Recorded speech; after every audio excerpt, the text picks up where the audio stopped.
Hello, Sunshines. You're tuned into CoolHouseConnection. I'm your host, Deb Deckhand. Those of you regular listeners who may reside north of the Mason-Dixon line will probably gloss right over the fact that as a former Yankee, I've fallen prey to pronunciation of this fantastic area as Appalachian.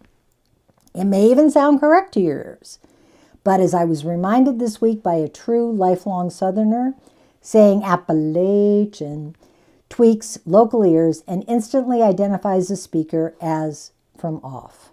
So at the top of today's podcast, I want to acknowledge my syntax error and say to true Southerners, wherever you might reside currently, that I now know and will strive to remember that my adopted town of Burnsville, North Carolina is located in Southern AppaLATCHA. Pride of place is in evidence everywhere you look in Southern AppaLATCHA. Around here, it also translates to holler pride and county pride. Unlike other areas in the U.S. where county lines are mere lines, here the nuances between counties and even valleys dividing mountains are truly distinctive and defining. A Yancey County resident will often lead with that county boast. Yancey is, in important ways, as different from Mitchell County as Avery County is from McDowell. It's one of those burr under the saddle things when someone misidentifies. If you think about it in biology term, Southern is the overall category, AppaLATCHA the region, Yancey the genus, and the east side of Burnsville with its distinct hollers, the species. One of the most distinctive characteristics is dialect. I was reminded of this fact at a dinner party the other night when the host explained to me that he was fluent in two languages, English and Southern. For the uninitiated, fluency in Southern means every word has as many syllables as possible, delivered in slow and deliberate drawl and cadence. In the past, I've been lucky enough to participate on stage at our Parkway Playhouse community teaching theater. One of those productions involved me speaking Southern, and what I learned and observed from my fellow actors in that production has definitely stayed with me. Over 75 years old, Parkway Playhouse has been an icon of Burnsville that has nurtured amateurs of all ages and their love of live theater. Through its main stage and junior production seasons, we are drawn together to laugh, to tear up, and to thoroughly enjoy acting up and out with our fellow community buddies. Some exceptional talent has sprung from Parkway Playhouse over the long decades, but we don't flock to the Playhouse on opening night to substitute for Broadway. But rather we do it to socialize and empathize and just enjoy celebrating our moments of homegrown talent. And even if being on stage isn't your thing, we all get involved in work days and stage handling and costuming and publicity. At $15 a ticket with a season pass, you just cannot beat the atmosphere of camaraderie and pure fun. Now down the road a piece in Madison County, a wholly different vibe due to its immediate proximity to Asheville, there is also great theater, and this is in the form of Southern AppaLATCHA Regional Theater, or SART as we call it here. SART does not define itself as a teaching theater, and instead brings in paid actors and advanced amateurs to bring to life some of the best-loved plays and musicals. The really cool thing about SART is the intimacy of its theater space. As a semicircular theater located on the grounds of Mars Hill University, it reminds me of Circle in the Square Theater off Broadway in New York, where the Fantastics played for decades. Audiences gravitated to productions in that theater because it feels so participatory just by sheer fact of its design.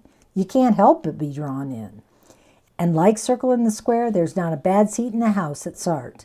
SART even does one thing better, and that's to have a meet and greet with actors in the lobby just after the performance. It's one of our favorite parts. If you're planning to buy or visit this neck of the woods, be sure to add SART and Parkway Playhouse to your list of must-see and must-dos while here. Live theater brings out the sparkle in humans. It also adds texture and interest to the life of outdoor activities and pay-it-forward engagement. Texture of a community really matters, and texture of houses matters more than your brain might acknowledge at first. So what do I mean by texture, and how is it different than backdrop? It's fair to think about backdrop in pure geographic terms, the setting, if you will.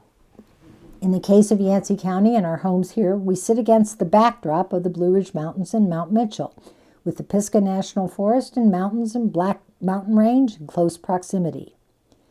But that shared backdrop does not mean the perches that share this canvas are in any way the same.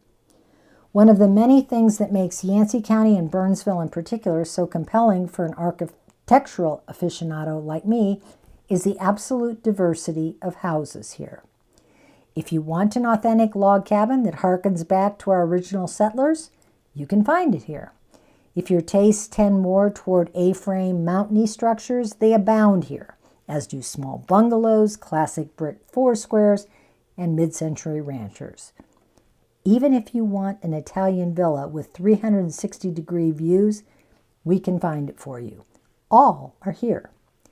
What ties together these distinctive styles are two things: a nod to the abundance of natural resources with copious incorporation of natural light and views and use of indigenous materials, such as fieldstone and rich woods. So if those things weave throughout the individual dwelling design, where does the individuality shine through? In the homes here that I find most interesting, it's how they do or don't glow against their backdrop. You can be outstanding in design without sticking out like a sore thumb from a design point of view. I was excited to see that one of my favorite homes here, who I think gets that balance just right, was price adjusted by a few % downward.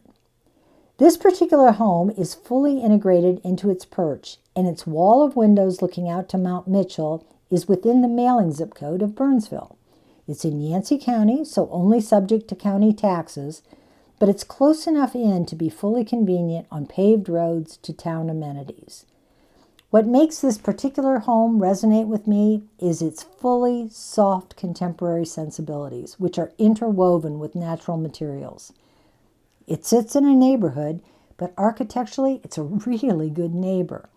Rammed earth build, this low-slung one-story masterpiece respects where it is. If you've driven our scenic byways, you've probably noticed the glow this residence emits and wondered about what it might be like from the inside out. The short answer is spectacular and beautifully understated. As visitors to this home are beckoned down to the paunchy color entry, the door opens to the magic of the vista. Absolutely nothing gets in the way of that view. The furnishings are comfortable, but not ostentatious. The layout is easy and fluid, and the simplicity of its design belies its inherent elegance. Texture is part of what makes this home so cool. Corrugated metal siding combines with local wood siding, and tall window walls create the ambiance, and soft lighting throughout enhances the feeling. But even though it's not sited on a bunch of acres down an isolated gravel drive, the way this home presents, it preserves the privacy that the owners enjoy. With the strategic use of discreet security, there are no unwanted surprises. No looky-loos wandering about, only folks you might choose to enter and enjoy your sanctuary. It's a home you can fully live in and age gracefully in. By all means, let me know if you'd like to see it. With the recent price adjustment to the mid-700s, it's also a wonderful value. And you can always purchase it in part or in whole with vetted crypto assets. Just ask me how. I have an enormous amount of fun. Part of my fun is in finding polarizing design features as I scroll and then posting them to gauge audience input. One such post was a free-floating staircase. It bobbed and weaved in ways that, if you were vertigo inclined, it made you very nervous. The response I got when I posted it was pretty predictable. Yeah, it's cool, but it's not me. Sure, it's interesting, but not in my house. What delighted me was that everyone who responded focused on the staircase itself, and almost no one noticed the textured concrete wall that framed the staircase landing. What makes this particular flowy staircase stand out is that the textured wall it sets against got me thinking about how cool it would be to incorporate a simple, rough concrete wall as a staircase statement, something that could transform one style into an entirely different one. It would be a bold move, but it's one that's inexpensive to execute. And in my mind, it elevates everything it touches. Another home that is back on the market has a different draw and a different backdrop, but it too has those cool texture design notes. We haven't talked much about the Quaker and art-intensive community of Silo yet, but we will. Silo sits on the far eastern edge of Yancey County, down along the South Toe River. Silo proper has its own special communal realities, but the areas surrounding Silo are highly sought after because they embrace nature, funky, and interdependent souls. Hollers along the South Toe like Patton Ridge, Colbert Creek, and 7 Mile Ridge are each their own take on grown-up life post their 60s heyday. You'll find lots of independent thinkers living along the South Toe, and these folks tend to happily march to their own drummer, embracing diversity, uniqueness, and above all, peace, man. Wellness practitioners and organic growers thrive in these parts, and there is little more sacred than honoring winter and summer solstices together. It's amazing to me that Silo and its surrounding enclaves coexist so close to the more traditional Burnsville. Once folks considering a move here get exposed to the nuances that make each area distinct, they will often easily identify with one or the other and narrow their search almost intuitively. It's such fun to see and be part of that discovery. Which community are you? That brings me to the other house I wanted to share with you. This home is unconventional in that it comprises 2 separate buildings, both with small footprints. For folks who are limited by navigating steps, it's not the place for you. But for the active, this setup can make a lot of sense. It's located on beautiful acreage, which is laced with ponds and hiking trails and is private in a communal sense.